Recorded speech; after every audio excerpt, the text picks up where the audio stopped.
Bem-vindo a Conversas Cristãs. Há um tempo de olharmos para as notícias, para aquilo que vem fazendo, digamos, as capas dos jornais e as informações de um modo geral, pensando do ponto de vista daquilo que são os cristãos. E hoje nós queríamos falar um bocadinho sobre censura.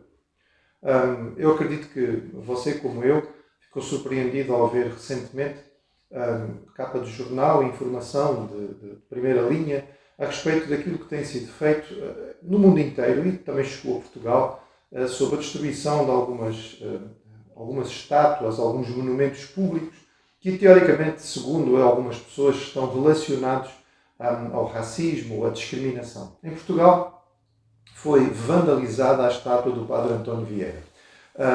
É impressionante porque realmente quem o fez, além de não ter respeito por aquilo que é o erário público, e aquilo que são os monumentos que são nacionais, certamente nunca leu a respeito de António Vieira e não sabe quem foi. Um indivíduo que numa época extremamente difícil, contra muitos adversários, lutou contra a escravatura, lutou contra a discriminação racial, lutou contra aquilo que estava a ser feito em relação aos índios na América do Sul e também aos escravos que eram levados de África. Portanto, desconhecimento a respeito daquilo que é a verdade a respeito de um personagem. Nós vivemos uma época cada vez mais de censura, ou seja, num período em que se fala muito sobre liberdade de expressão e pluralismo, a verdade é que nós temos cada vez menos liberdade para poder expressar a nossa posição.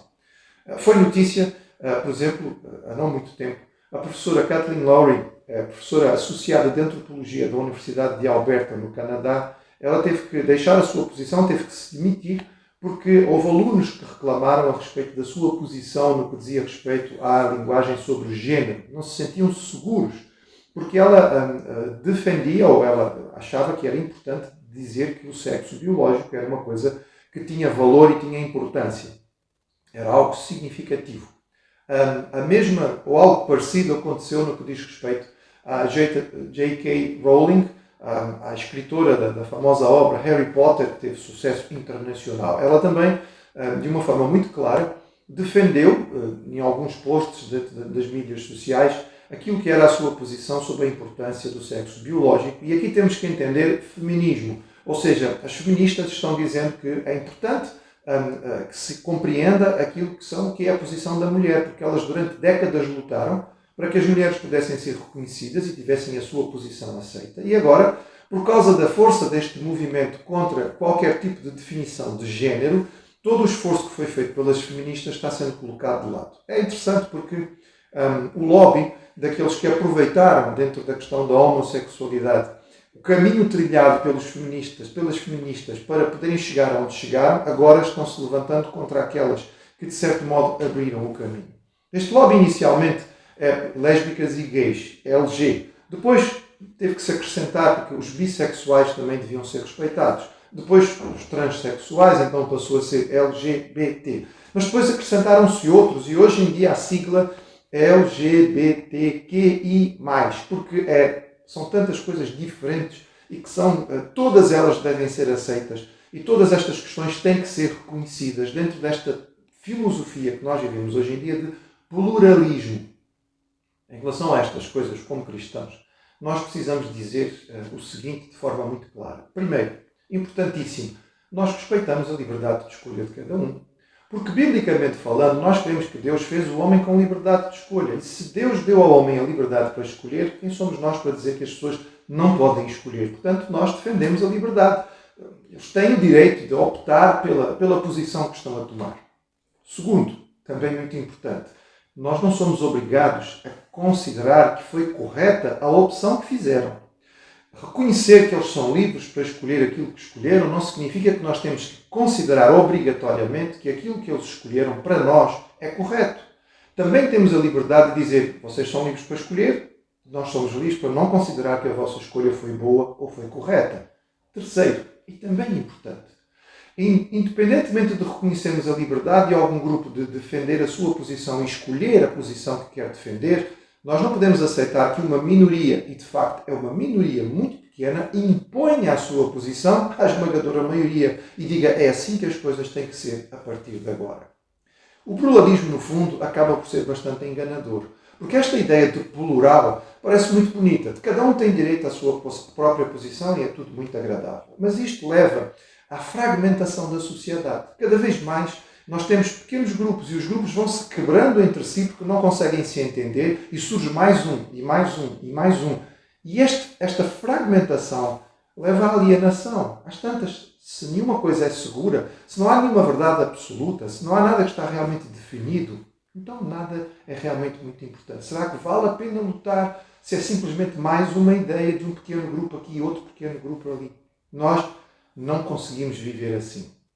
A humanidade precisa de sentir algum tipo de segurança. E por isso é que este suposto pluralismo tem dado lugar não a pluralismo, não a tolerância, não à disponibilidade para as pessoas falarem, mas novos grupos. Novos grupos que definem quais são as verdades que eles acham que são aquelas que devem ser aceitas. E aí nós vemos professores universitários a perderem as suas posições, pessoas a serem obrigadas a se demitir dos seus cargos, pessoas a serem obrigadas a ir a público pedirem perdão por simplesmente apresentarem aquilo que é a sua posição de forma muito tranquila, sem criar necessariamente discussão ou sem incitar a qualquer forma de violência. Isso é censura. Repetimos, nós consideramos e entendemos biblicamente o direito daqueles que têm de defender a sua posição e escolher a sua postura. Mas não somos obrigados a entender que eles estão corretos, dizer que eles estão corretos ou aceitar que eles imponham a sua posição sobre a maioria. Nós optamos por aquilo que é a nossa posição. E a nossa posição é uma posição válida como a de qualquer um. Mas tem outra questão. Ela não é só válida como a de qualquer um. É uma posição que foi experimentada e vivida por milhões e milhões de pessoas ao longo de séculos e serviu de base para estas pessoas fazerem e transformarem a sociedade em que nós vivemos para aquilo que ela é hoje. É verdade. Muita gente gosta de falar sobre os excessos do cristianismo e apontar os seus erros e os seus crimes. Sim, sem dúvida. Pessoas, infelizmente, sem compreenderem a mensagem de Jesus, erradamente com a Bíblia na mão, têm dito e feito coisas muito erradas que não têm nada a ver com o espírito do cristianismo. Mas as mesmas pessoas que gostam de gritar a respeito disto, que foi infelizmente uma minoria que existiu e nós não negamos que tenha existido e que ainda exista, parece que querem simplesmente esquecer tudo aquilo de positivo que o cristianismo trouxe. Se vivemos numa sociedade em que existe liberdade de opinião, em que as pessoas podem falar aquilo que querem, se vivemos numa sociedade em que existem escolas, em que existem hospitais, em que existem asilos, em que existem orfanatos e tantas outras instituições, existem porque um dia cristãos começaram estas instituições e as estabeleceram.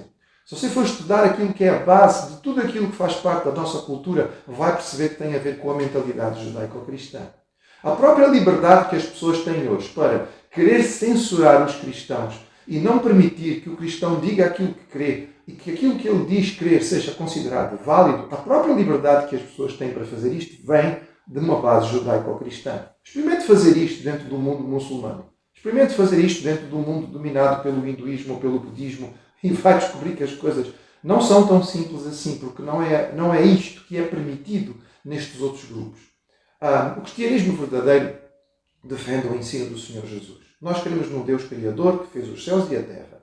Nós cremos que a humanidade é fruto da sua criação e temos muitas bases científicas para acreditar no surgimento desta criação de forma inteligente. Nós cremos que este Deus deseja que nós vivamos com Ele em paz e harmonia, mas que Ele nos deu a liberdade para viver com Ele ou separados dele. Nós cremos que a humanidade escolheu ficar longe de Deus e por causa disto nós vivemos esta dificuldade e esta confusão em que vivemos. Chama-se pecado e tem as suas consequências, que foi a separação de Deus e do alvo e do propósito para as nossas vidas. Nós cremos que este Deus nos amou tanto que Ele fez tudo o que era preciso para que nós voltássemos à paz e à comunhão com Ele. Isto nós conseguimos única e exclusivamente através do sacrifício de Jesus por nós. É oferta de Deus, é gratuito, é graça. E nós nos apropriamos disto pela fé.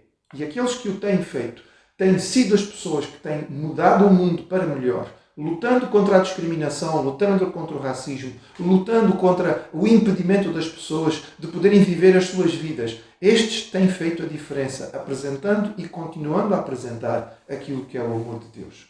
Esta é a nossa posição.